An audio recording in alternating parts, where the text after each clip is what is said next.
Hello, hi everyone. My name is Rabbi Dan Ain, and welcome to our lunch study break here at Congregation Beth Sholom in San Francisco. We have a special guest for our lunch study break today. We have my mother. So I have spotlit my mother here, Meryl Ain, Dr. Meryl Ain, and we are going to be engaging in a conversation with Yom HaShoah approaching this evening. We are going to talk a little bit about intergenerational transmission of trauma, how subsequent generations have dealt with the trauma that comes from the Holocaust. My mother has written her debut novel at, I won't say her age. Her debut novel is called The Takeaway Men.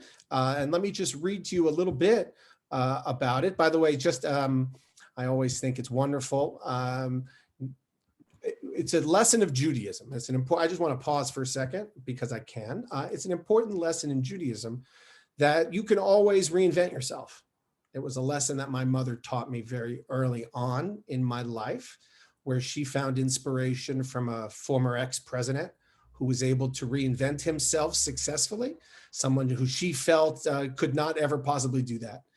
And she has always taught me and instilled with me that Jewish value for teshuvah and for personal reinvention. And I think it's a great accomplishment and inspiration that my mother, at whatever age she might happen to be, is publishing her debut novel and finding a lot of success in that. So her novel is called The Takeaway Men, and it explores the impact of immigration, identity, prejudice, secrets, and lies on parents and children in post-Holocaust America.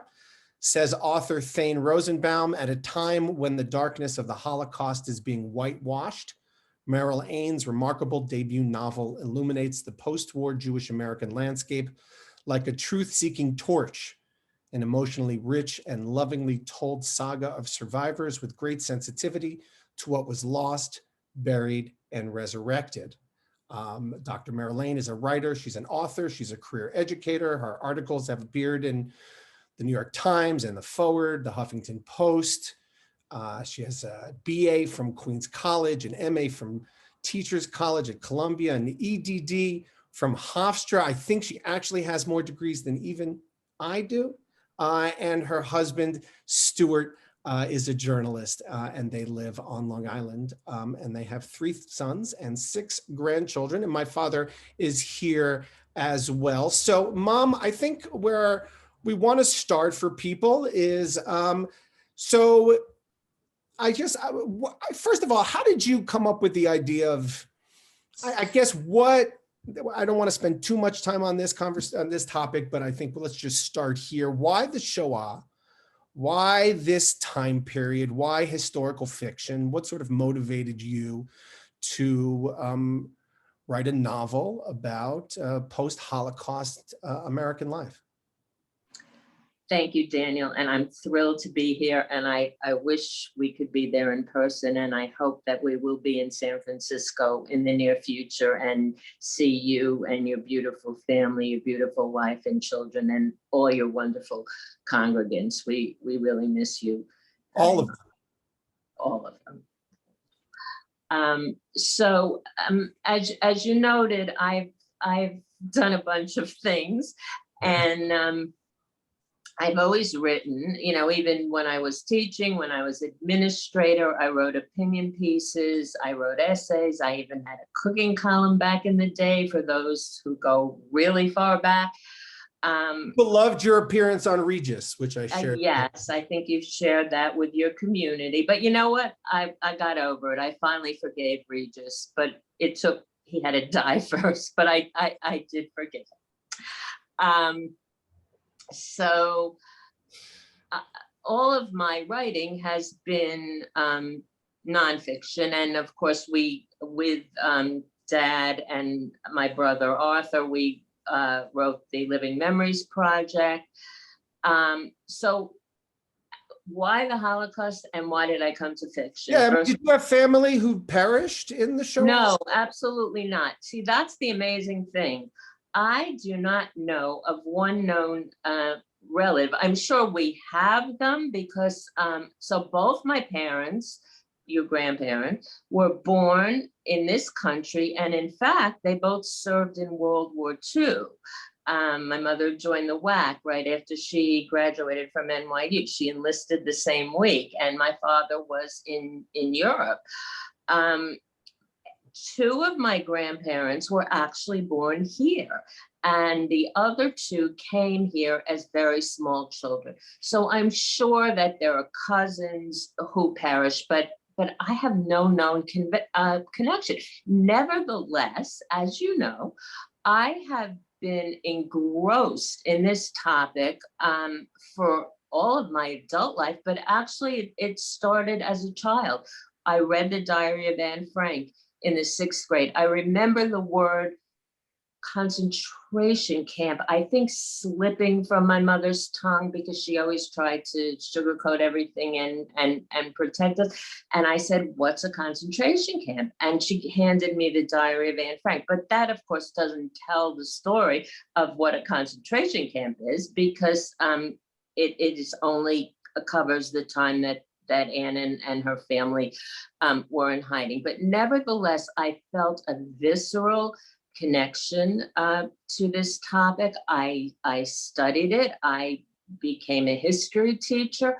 I continued to read everything I can about the topic. I watch every film, documentary, regular movie, and I have. Would you go as far as to call it an obsession? I would. I have called it an obsession. Dad told me don't use the word obsession. Oh, okay. I actually stopped using it. But I would say that it was pretty much an obsession. So why do you think that is? What do you think that's about? What do I think that's about? Yeah, I mean, especially for, because we don't have family that perished. I'm curious. I just want to add one thing, though. I have known, and we've had good family friends who were survivors, and I have a number of 2nd generation and also even 3rd generation friends. So we've sort of come together. So why is that? I don't know. I don't know. It just and I don't lose interest in it either. I see everything on Amazon Prime and Netflix, and I continue researching it. I like to say, Mom, I like to say that, some people's parents, they really love owning Thanksgiving. Some people's parents really love owning Christmas. Some people's parents really have to own the Seder for Pesach. My mom, it's Yom HaShoah. I'm curious. So tell me about the research. The book is based in Belrose, Queens, where you grew up in the post-Holocaust. So tell me about the research that you did, and a little bit, don't tell us the unfolding of the novel, but just give us the setting. Okay, so there is a couple. He is a survivor. She has a big secret, and if you're interested in her big secret, you can read the book. And they come to. They're from Kels, Poland, which I'll be happy to talk about why I chose that later. But let me answer your question first. And they end up in a displaced persons camp where his wife gives birth to twin daughters. And when the girls are about 3.5 years old, they emigrate to the United States, actually to Belrose, and I can tell you why I chose that, besides which was my hometown.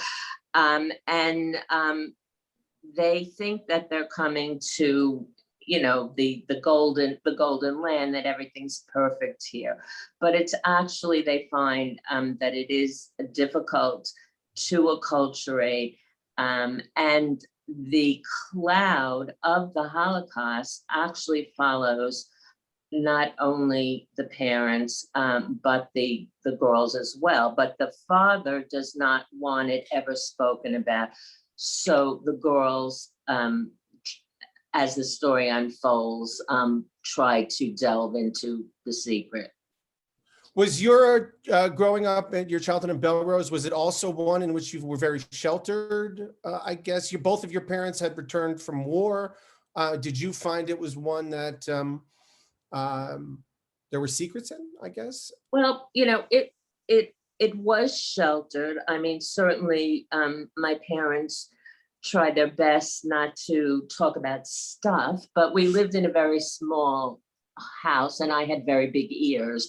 So I actually heard a lot of things that I probably shouldn't have heard about. And in terms of survivors or Holocaust, first of all, there was no word Holocaust back in the day.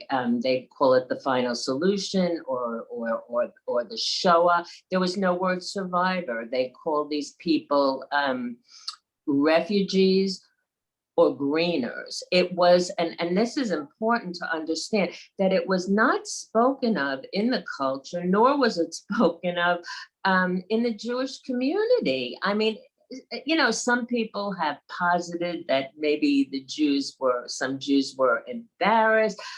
People weren't interested. They were interested in moving on after the war. So on one level, the society looked idyllic. The GIs returned from war. There was a GI Bill of Rights. People got married. They started families. They bought homes. And there were new businesses. I mentioned the deodorant business, which boomed in the 50s and 60s. There was the plastics business, which was mentioned in Goodbye Columbus. So it looked like it was a very happy time, but there was really a very dark underbelly to the times also. And that, of course, was the Cold War and the fear of nuclear attack, and kids had to crouch under their desks, intake cover drills, and then there was the Red Scare, and that I bring in that element in the book too, in terms of the Julius and Ethel Rosenberg case. So to answer your question, to tie it up, Americans and probably the Jewish community to some extent were more concerned with communists than Nazis during that time. And in fact, the US government invited in more than 1,500 former Nazis to work in either the space program, the nuclear program, or to track down communist spies. Yeah, there's a wonderful movie you should see. It stars Sean Penn. It's about 10 years old. It's called This Must Be the Place. And it's this really beautiful movie about a former pop star who tries to track down a Nazi. So did your father, when he returned, I know he never picked up the violin afterwards. Did he share stories of what he saw? Did he say? Not with us. I think he might have with you, with the grandchildren, but he never did with us. Yeah. No, I mean, no, not really. No, I think there was a lot that was left unspoken. How come you chose twins? Why did you choose to tell the twins? I chose twins. Okay, so I don't know whether everybody knows this, but your father, Stuart Ain, is an identical twin. And I have been living with the twinness for many years. And in fact, I met Stuart when I was on a blind date with his brother, Howard. So what I've observed in the twins over the years is that they don't even look that much alike anymore. But for a long time, you couldn't tell them apart. You couldn't tell them apart at our wedding. They have similar tastes. They have similar medical issues. They're close. They speak to each other all the time. But they're very different human beings. They have different character. They have different values.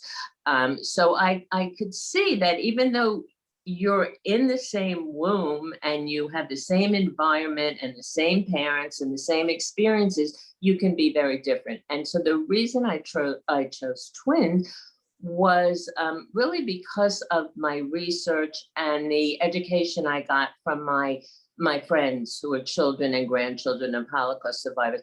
And that is that while the Holocaust impacts all of them, it impacts them in different ways. So I have the one twin, Bronca, who is incredibly sensitive and fearful, and she wants to heal her father. And the other one, Jojo, is embarrassed by her father's accent. She just wants to be popular. She wants to be an American girl. So those are the two polar opposites, but there are many shades in between. And the biggest compliment I got was from my 2G and 3G friends who said, you got it right. You didn't paint us with one brush stroke. So I thought the vehicle of twins would enable me to do that. Well, so you mentioned 2G and 3G. I think we're up to 4G at this point, right? Probably, yeah. So, Sure.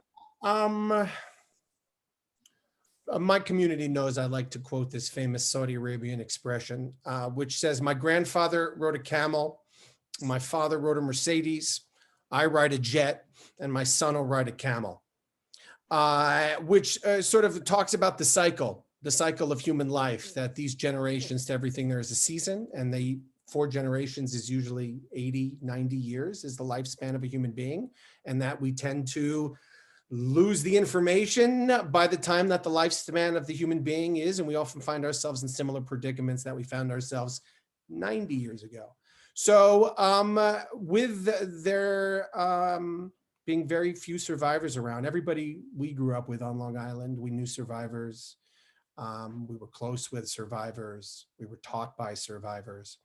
As there are very few survivors still living, as we move where we have lost that collective wisdom of the previous 4 generations, where does the memory of the Holocaust sort of live right now? Do you think in us as a people, as a Jewish people, and are we at risk of forgetting?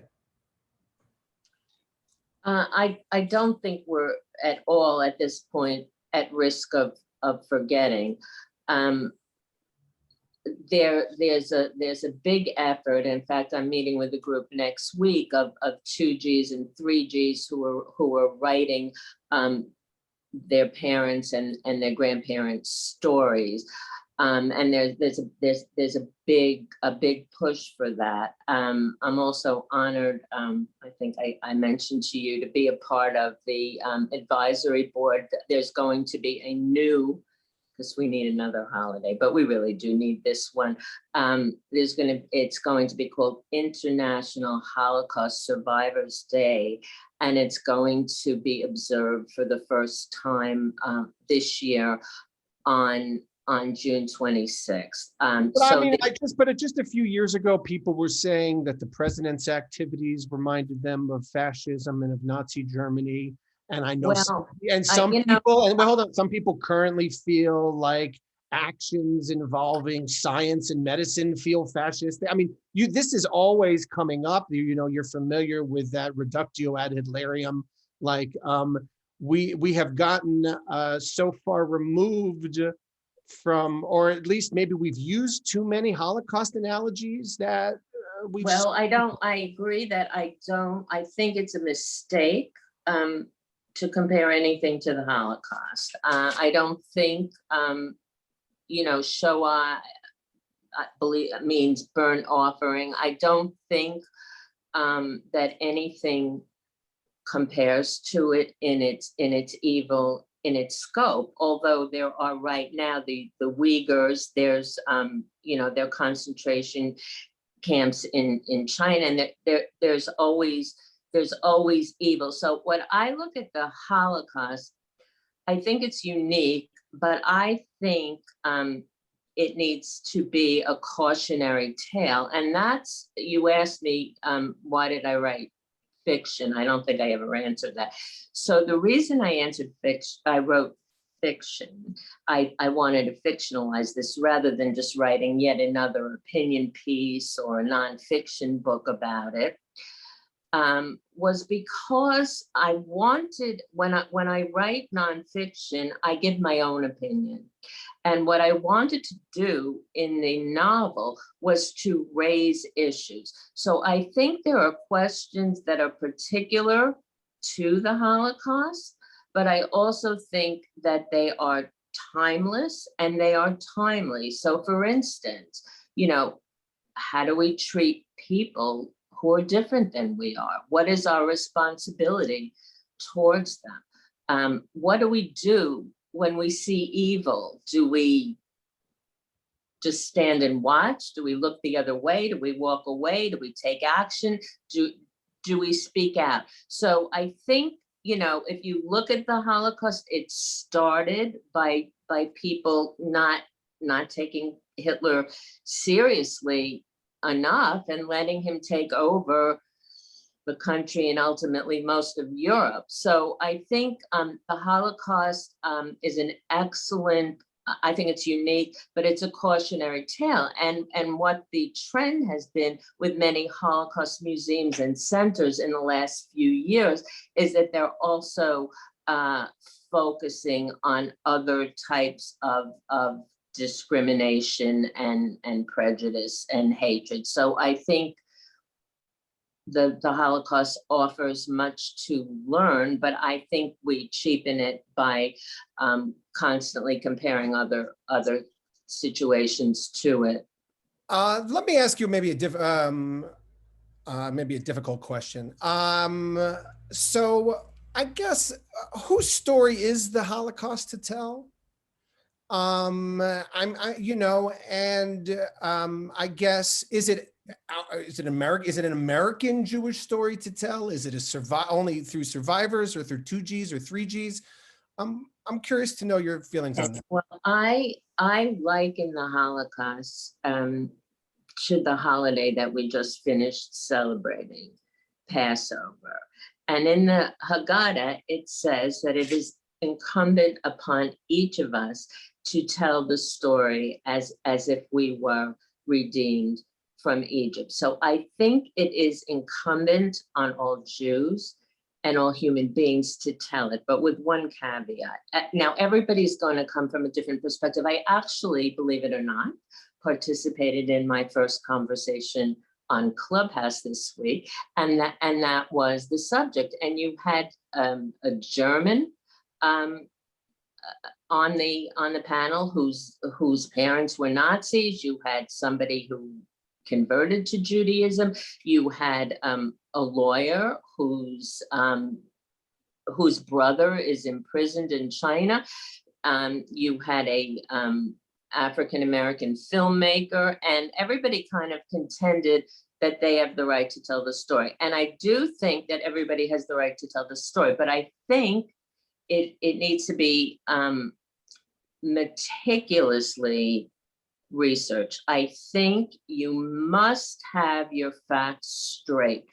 And I engaged in meticulous research for my book, and I would hope that anybody who wants to perpetuate the memory of the Holocaust or speaks about it is very careful about the facts. You cannot be sloppy with the facts. I mean, one thing that comes to mind, and I don't know if people like this series or not, but I personally found the hunters very distasteful.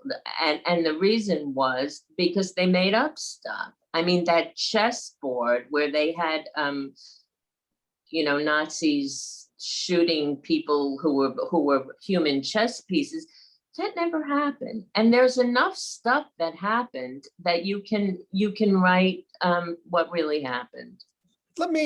So let's move. You're an educator, and you have a doctorate in education. You were a high school teacher. You taught history, and I grew up under the tutelage of your generation.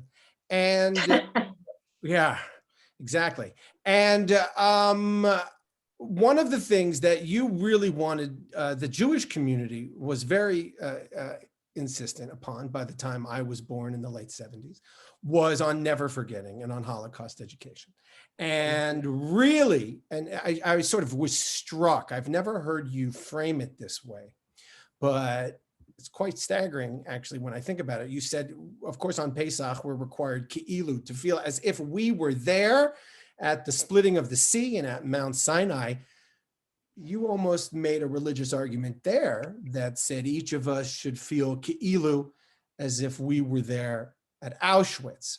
Now, that's interesting. I've never exactly heard it framed in that way. Well, I didn't really mean that we were there. I meant it from the point of view, it's incumbent upon us to tell the story. Well, right, but you could take it that an extra level. I didn't take it. Well, it's incumbent upon us to tell the story of the Yetziat Mitzrayim, of the departure from Egypt. It's a mitzvah to tell that story, and you might argue that it's incumbent upon us it should be a similar 614th mitzvah. Well, I don't think we can know what it was like. So I don't think we can know what it was like to leave Egypt either. So yeah, but I think we need to tell the story. So I grew up in a generation where that was the story we heard most about what it means to be Jewish. To be the Holocaust. More than any other aspect of Jewish education for people like me who grew up in the 70s and the 80s, that was the education. And if you read the demographic studies, that generation left. And I wonder if there's any correlation there. Well, I think that's a very interesting question. And actually, I know I was on the Zoom a few weeks ago when you were talking about Rabbi Waxman, and I, adore Rabbi Waxman. He bar mitzvahed dad, and he married us, and we're good friends with his son and his wife. But he used to give sermons saying it can't just be about the Holocaust. And I think, and I think he was reacting to what was going on at the time. So I think that is absolutely correct. Your Jewish identity cannot just be about the Holocaust. We can't just say we're victimized people, because actually in real time, we're not. I mean, there's nobody tougher or feistier than the Israelis. So I don't think we can do that now. What I'm arguing for is that we have to remember it, but remember it in context and remember it with all the other things that make us Jewish. So don't obsess entirely over the Shoah. Great, I love that. I do think about other things, Daniel. I mean, it's just. I want to also take questions. Does anybody want to share a little bit or have any questions that they want to share about the sort of the intertransmissional nature of the Holocaust, intergenerational transmission of the Holocaust as we approach Yom HaShoah, just sort of our own family experiences that we might be open to sharing. Alana, from my own family, yes. Okay. Can everyone hear me? Am I okay? Okay.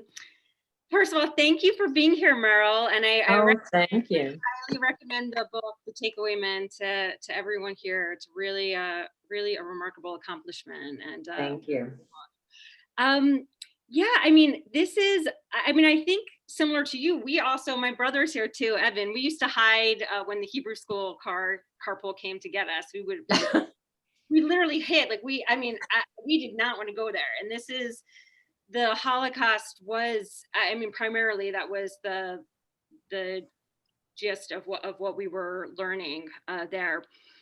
But I guess, it's so much a part of my consciousness. It was so much shaped who I am, was knowing that happened. And for me, a very sensitive child who was exposed to the very graphic photographs and documentation at, younger than my daughter's age. I was 8 when Evan, that's young. Mr. Barrett showed us those pictures. No, it was too young probably. And, but it just really shaped so much of who I am. And when I think about our daughter, who I know tomorrow, I think they're doing something for Yom HaShoah. And I'm wondering, what is the right way to introduce young, sensitive kids to this topic?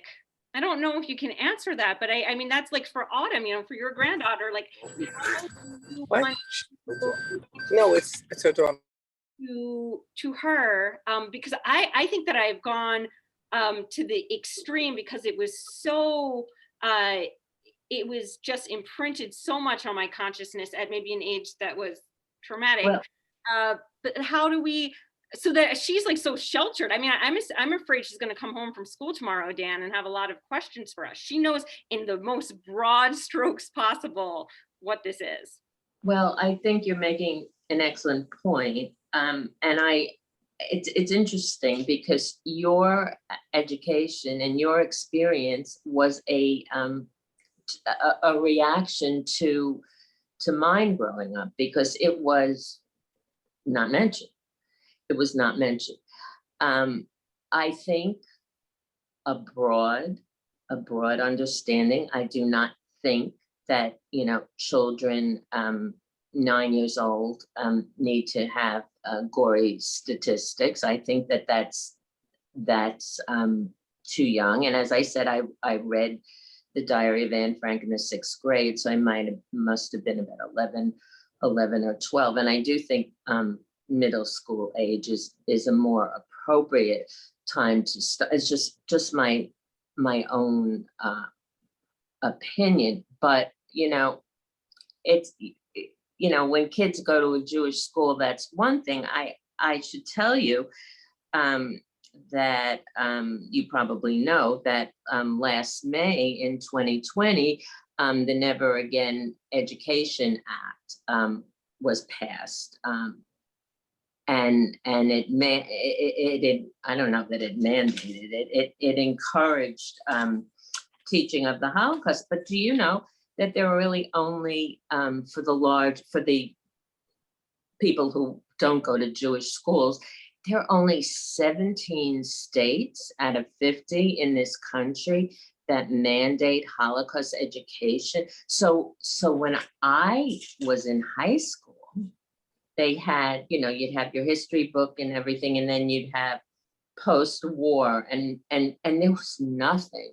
There was nothing about it. So I think the best way to do it is to take the general lessons from it. And that's what the Holocaust Museum right here on Long Island is doing.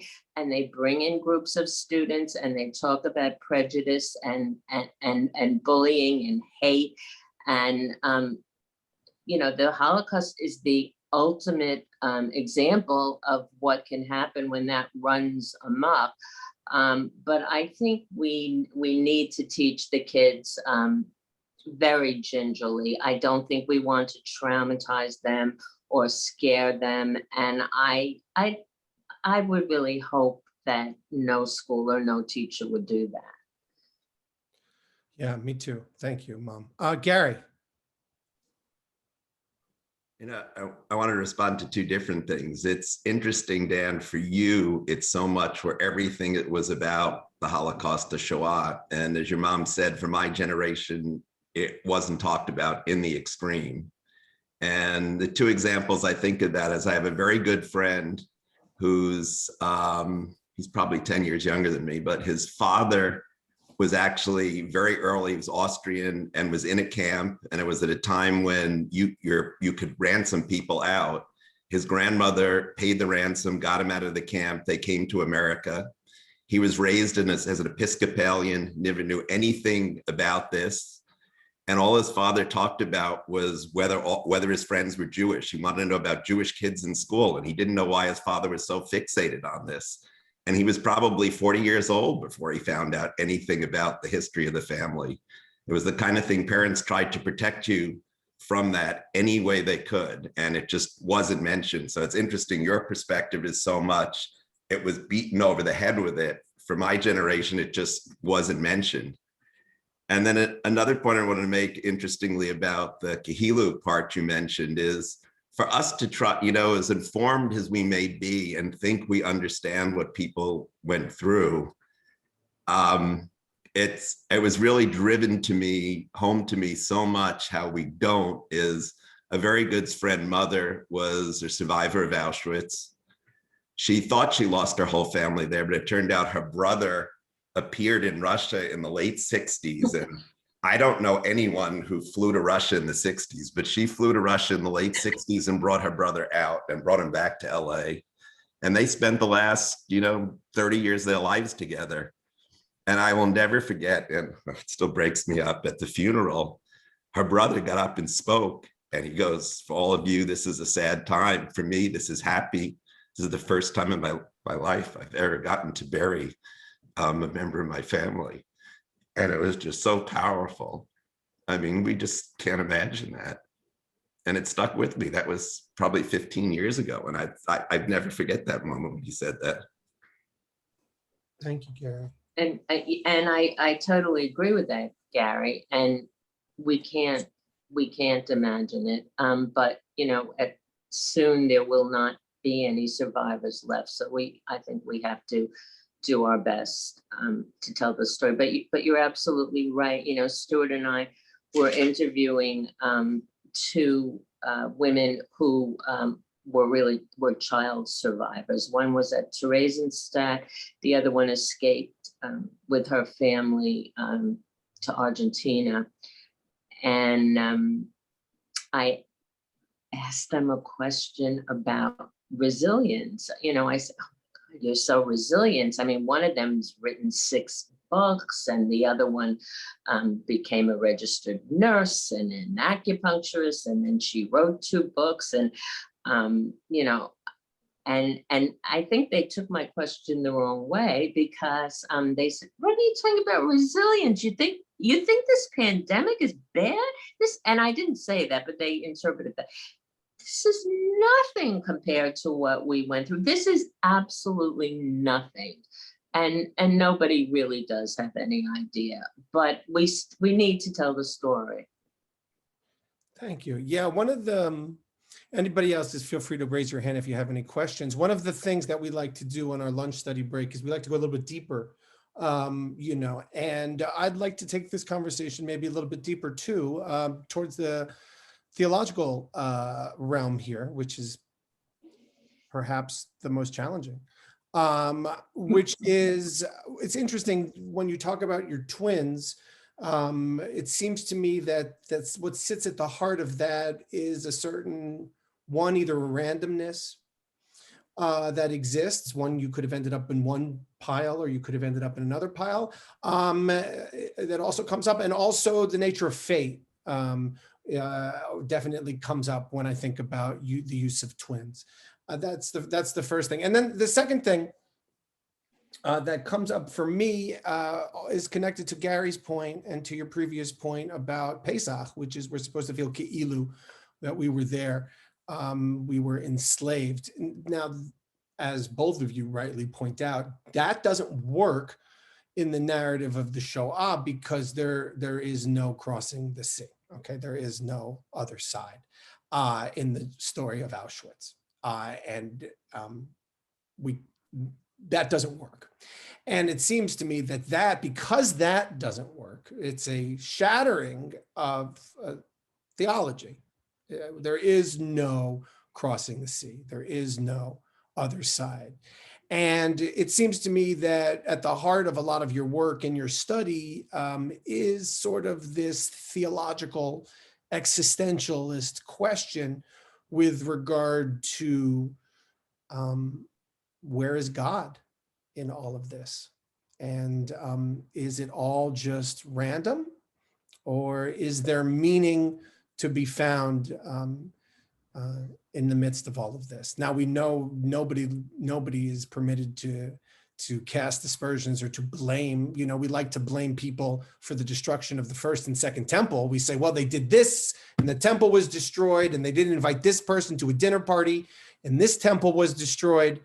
We certainly don't want to do that in terms of the Holocaust. It would be offensive to do that for us now in terms of the Holocaust. But it seems to me that there's really a theological question in terms of fate and destiny and evil that you're struggling with. And I wonder, how do you grapple with where God is in the midst of the Shoah and after all of that?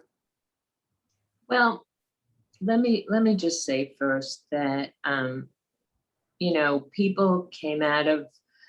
some people came out of it, like the people Gary mentioned, and they wanted to get as far away from Judaism as possible. And they saw Judaism as a dangerous, negative thing.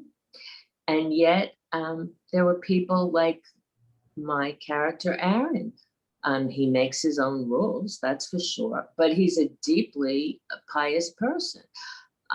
So, you know, I'll tell you what the position I take, and you're going to tell me that it's a hedge, but it's okay. I think what the Holocaust shows us is how human beings need to use their agency more.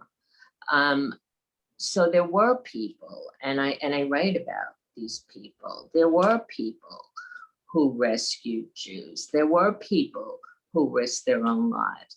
There were partisans. There were people in the forest who created communities. There were resistors. There was the Warsaw Ghetto. There were people who did very brave things. So I'm not going to go along with everybody should have done something, because they couldn't. You know, it just wasn't possible. We weren't there. So we don't know. But the question that I raised before, I think that's the question. And if we go back to, because I was in those sessions, your Abraham Joshua Heschel session or your Mordecai Kaplan session, it's that interaction of Humanity. men, Right. The human influence. It's about the human influence. So what do we do when we see evil in the world? How do we treat people who are different from we are? How do we treat immigrants? Back then, at the turn of the 20th century, after the Holocaust, how do we treat immigrants today? You know, so I think, you know, Tikkun Olam, I think God's given us the world, but it's up to us to make it better. Yeah, so great. Let me just stay on this, because you know me a little bit.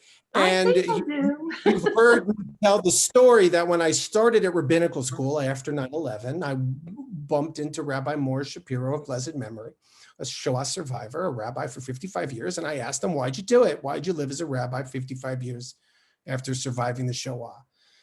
And he said Judaism rests on three things: God, Torah, and Israel. He said, I love Torah, I love to study, I love the people of Israel. 2 out of 3 ain't bad. And as Gary was talking about sort of his growing up and your generation's growing up with not talking about the Shoah, my generation was growing up with the Shoah, which was human agency was paramount. And what's interesting to me is the story of the Pesach is that it cannot be understood through human agency. We don't count Moses in the story of the Seder, because it's God with an outstretched arm in a mighty hand who liberated us from that bondage. And our Shoah story is, you guys better be super vigilant and be as justice oriented as you possibly can to keep this from happening. And God is gone, missing. And that's a heavy burden. I think maybe that's why a lot of people in my generation fled from that burden and maybe chose to find other avenues. Well, you know, I don't think it has to be an either or. I think, you know, as Heschel said, and as Buber said, we can find God in our interactions with each other. That's where God lives. You know, I don't think I've shared this with you before, but you know, as I get older, I'm not thinking so much about who is God, what is God. It doesn't, if there's a God, you know, I thank God I've been blessed. I have, you know, wonderful children, wonderful grandchildren, a wonderful husband, wonderful daughters. And, you know, I hope friends, I hope I didn't forget anybody, brothers or whoever is here. So I feel, you know, and I feel blessed that I am able to be a debut novelist at this stage in my life. And so the existential questions that really you were burdened with for much of your youth, that's something to look forward to. John, you had a question. You had your hand raised. If you can just unmute yourself. Right. I was just going to say, I think it's really good discussion and it's really nice to meet you. I appreciate your coming to talk about your book and your views. Thank And two things. I think when you say there is no other side of Auschwitz, I think of the other side as Israel. And I think it's really interesting how unbalanced our discussion is when we think about our past and our recent past. I think Israel's a miracle, and the fact that we have a country that is so vibrant, and which I may disagree with many things about Israel, but I think that's really an important thing to remember, and for future generations to connect them to Israel, because Israel is the hope of the Jewish people, for me at least, in a big No, way. we say it. No, we say a prayer every morning in our minyan. We say Reshit Smichat Gulatenu. That is a part of our faith. We do believe that means that the establishment of a Medina, a state, a political state in the Eretz of Israel, is the beginning of the dawning of our redemption. But John, I guess the reason I shy away from that framing is the one-to-one, the cause and effect, Yeah, of course. which just makes me nervous in terms of framing it like that. Which is why, but in terms of the establishment of the state of Israel and the Jewish homeland and the ingathering and the Zionist vision, Right. I'm with you. But there is something about the cause and effect of those two things that make me a little nervous to equate. And I know that, for example, in Israel, and maybe Vered can talk about this, when you go to the army and you grow up in Israel, right, Vered, they take you through the concentration camps before they bring you into the army. Good. Correct me. Am I wrong, Vered? Yes. Good.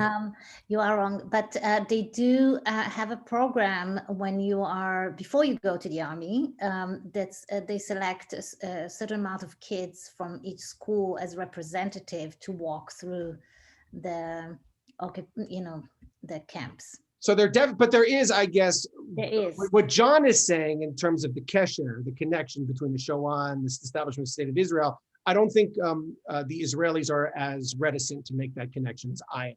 Is that right?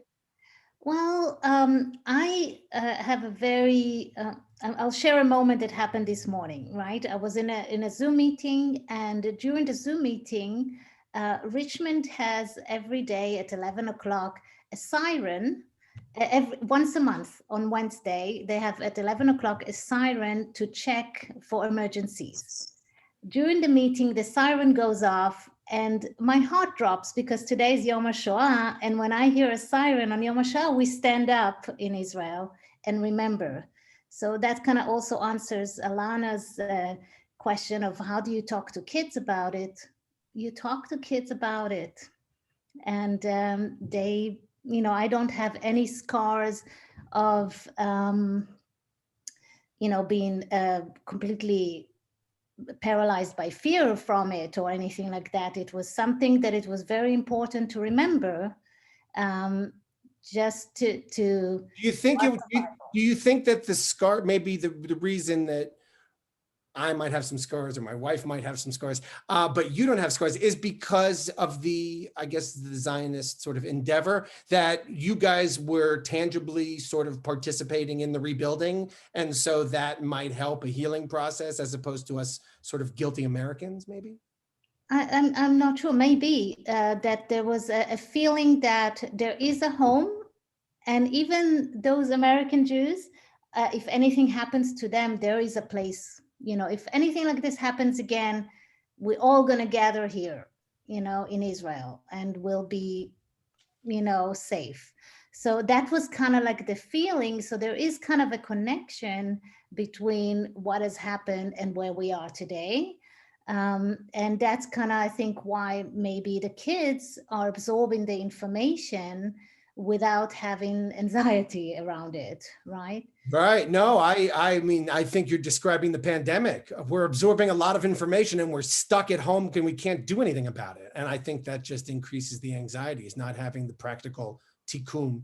Right. And I just John wants to come back in here. I John. just want to come back just because Garrett, I am actually a child of parents who survived and who ran away from Judaism as far as they could because they wanted to protect their children. And so but I think there's a core thing, which is justice. And what my parents taught me was, and I think it goes right to what's happening with Asian Americans in our community today. What my parents taught me, the clear values of the home were that you treat everyone with respect and you never let anyone be, and not that I saw later, bias in my own parents and everything, but there was a desire to be good people and just people. And so when I think about your children and everything, I think about how to talk to them about, if you see that happening on our streets, what you can say and what you can do as a witness to say that is wrong. And so I feel that that's a Jewish response and really important sort of to pass on. And but so anyway, I just share that. Amen. That was always what I completely agree with you. That was the lessons that I was taught. And your parents, Mom, taught us to distrust the government. Your parents' experience in the Army. Oh, you don't remember this? It's interesting. I wasn't aware of that. Oh my goodness. Well, this is being recorded, but they've passed on of blessed memory. You don't recall this? You don't remember your brother's, sitting on his ankle? But that, wait a minute. Wait a minute. That was not unusual. That was just not unusual at all for those people who grew up in those times. And again, that was unfortunate because people who of a certain socioeconomic status, who had the knowledge, who had the tricks, could figure out how to get out of the war in Vietnam. But that was I always took that. I'll let you wait. Can I just one second? I'll let you finish in 1 second. I always understood that as a lesson is when everybody is looking in one direction, we always have to be wise and figure out why. But it wasn't just theirs. It was really a whole. I mean, Bill Clinton. People criticized Bill Clinton. They criticized Trump. Everybody in that generation. Who I don't want to say everybody. Many people, obviously John Kerry enlisted, the Bob Kerry, there were people who enlisted, but the vast majority of people, I knew and my brother knew, found a way to get out of it, because the Vietnam War was considered a civil war, it was considered an unjust war, and Johnson didn't know how to get out of it. And let's not go into the whole Vietnam War. Yeah, but I didn't want. I certainly, this is a baby boomer conversation, so it was going to come up at some point. But I certainly didn't want to argue over the Vietnam War. But I do think it's interesting that one of the lessons I remember your parents telling me is that war, your father said war is chaos. It's total chaos. I asked my mother, I said, and I had, of course, no interest in joining the military at all because that just was not done. But my mother said to me, if you want to join the military, I'm going to lock you in the closet. Okay, so you left that part out of the story. What story? Well, why did she say that? Because she didn't like the way she was treated there. She didn't like what went on there. Yeah, and I think, I think that's part of the lesson. So you finish, Mom. What? Paul has a question. Paul is raising his hands here. It's not so much a question, it's a response. Yeah. I was a product of the 60s in Vietnam, right? And my father, his generation was the one that said, if you get drafted, enlist, right? That was the real generational conflict, if that makes any sense. It does, yes. I just want to make that as a comment because I think that's one of the historical controversies, at least in this country, where our fathers would tell us, you need to enlist because that's the way it works. if that makes sense. I'm sorry. Could you know what was the meaning of that? Why did The meaning was because his generation, I mean, how do I say it? My family, father's side, came through the pogroms, right? They came to this country after a lot of different things that happened before the Holocaust.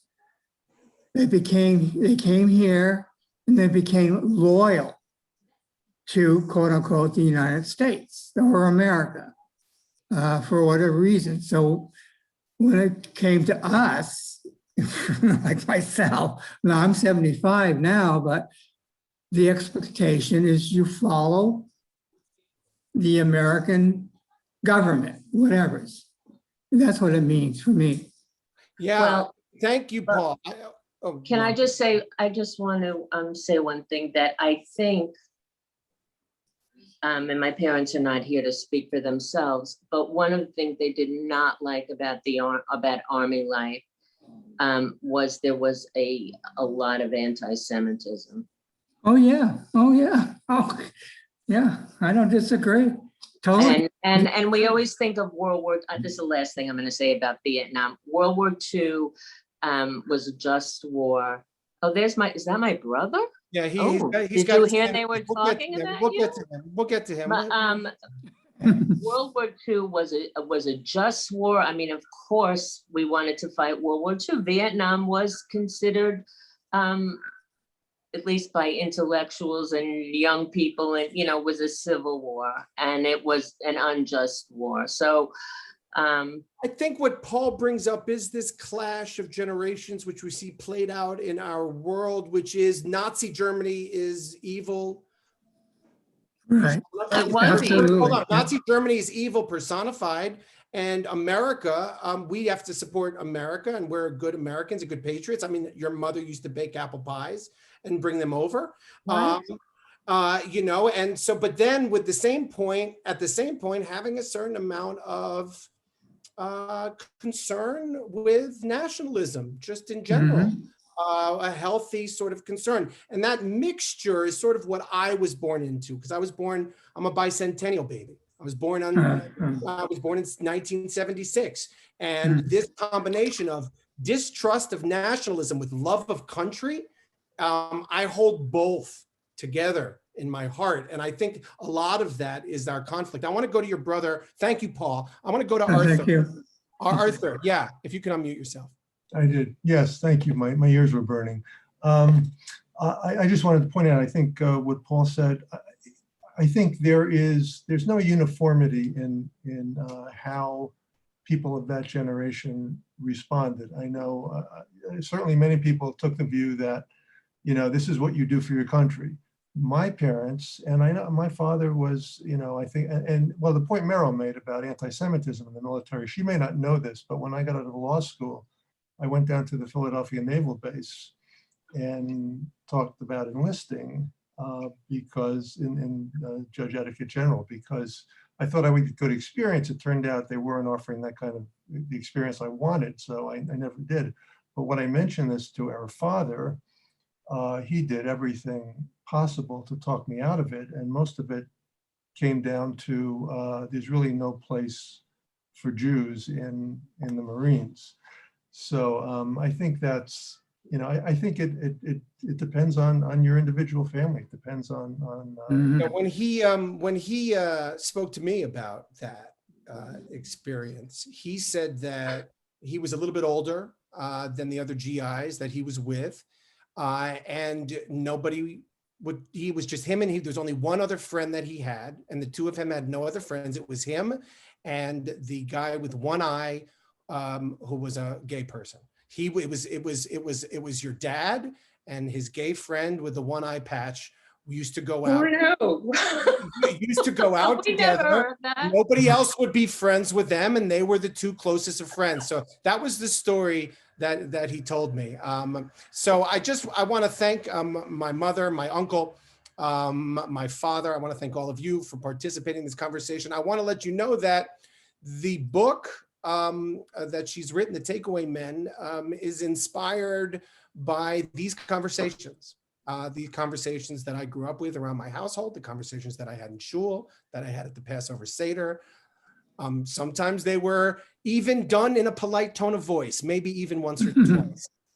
And I want to just encourage you, if you're interested in the book, to engage with it. And my mother would be happy to chat with you with any of your thoughts about it. And I just want to thank her for her time. And Thank you. it's kind of, by the way, I know you don't want to share what stage of life you were on, but this is a wonderful reminder. You can start a life as a lawyer, as a computer programmer, as an educator, and you at any point in your life can find a new career and a new path that God has for you. That's the lesson from Rabbi Akiva. That's the lesson from our tradition, and you're a living embodiment of it. So kol hakavod to you, and thank you for sharing an hour with me and with my community. All right. Thank you. Thank you. Thank you. Take care. Thank you. Take care.